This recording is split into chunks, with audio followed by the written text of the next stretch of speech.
One day, a quiet thought appears, and it does not arrive with drama or panic, but with a strange clarity that is hard to ignore once it has been noticed.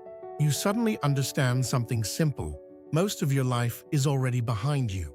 The realization rarely comes in a dramatic moment, because it often appears during ordinary routines, while driving a familiar road, sitting alone in the evening, or watching the years pass in the faces of other people.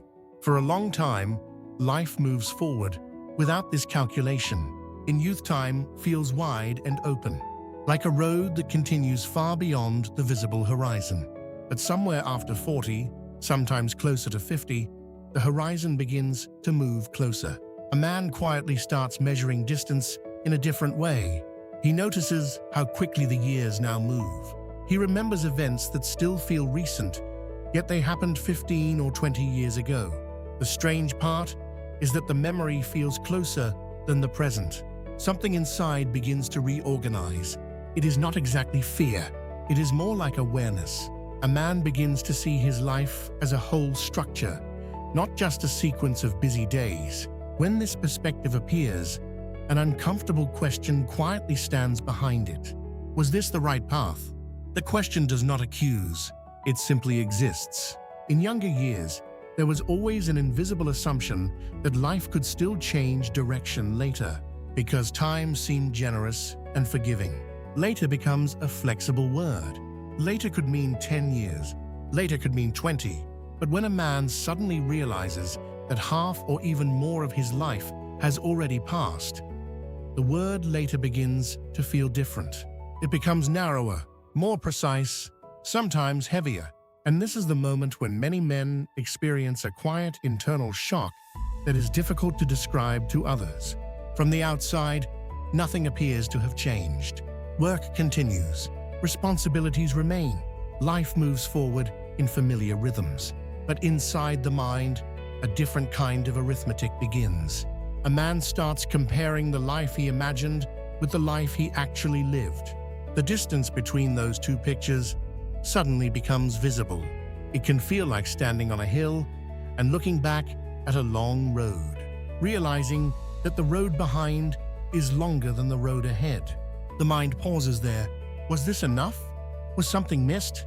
Should something have been different? These questions often arrive without clear answers, and the silence around them can feel heavy.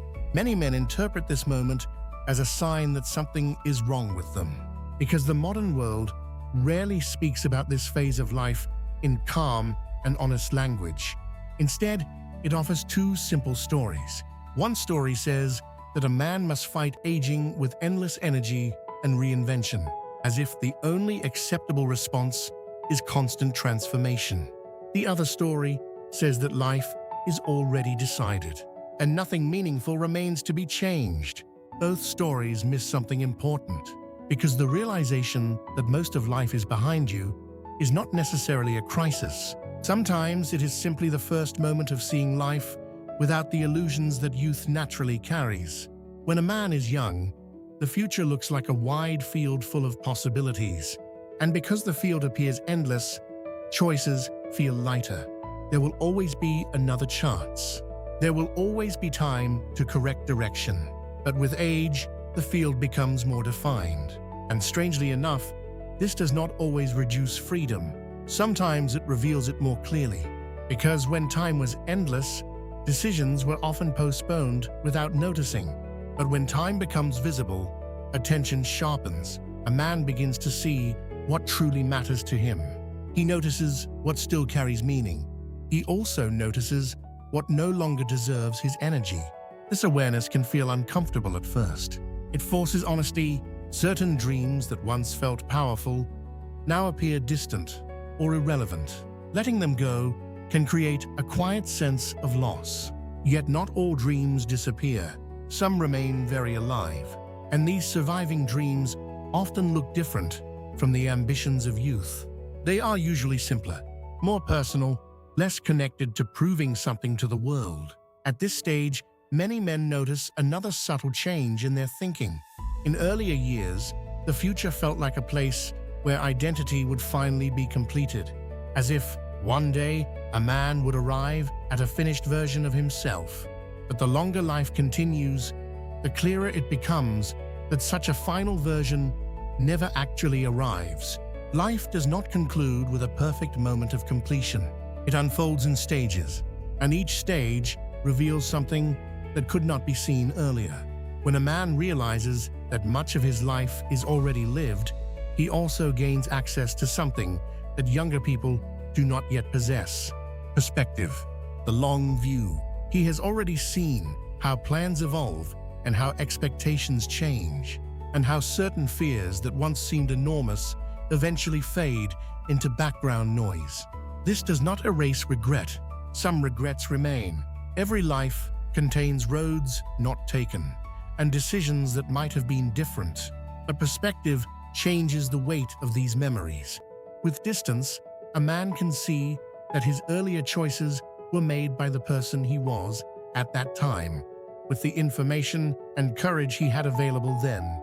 That younger man was doing his best, perhaps imperfectly, but honestly, respecting that version of himself becomes important.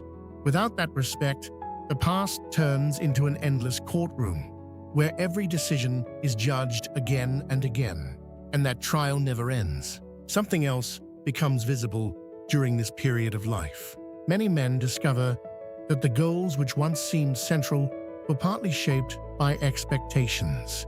Family expectations, cultural expectations, images of success absorbed from the world around them. When a man reaches the midpoint of life, he often sees these influences more clearly, and that clarity can feel both freeing and unsettling, because it raises another quiet question. If the first half of life was influenced by so many external voices, what might the second half sound like? This question does not demand a dramatic answer. In fact, it rarely receives one. Instead, it slowly reshapes the way a man relates to time. He becomes more attentive to the texture of ordinary days.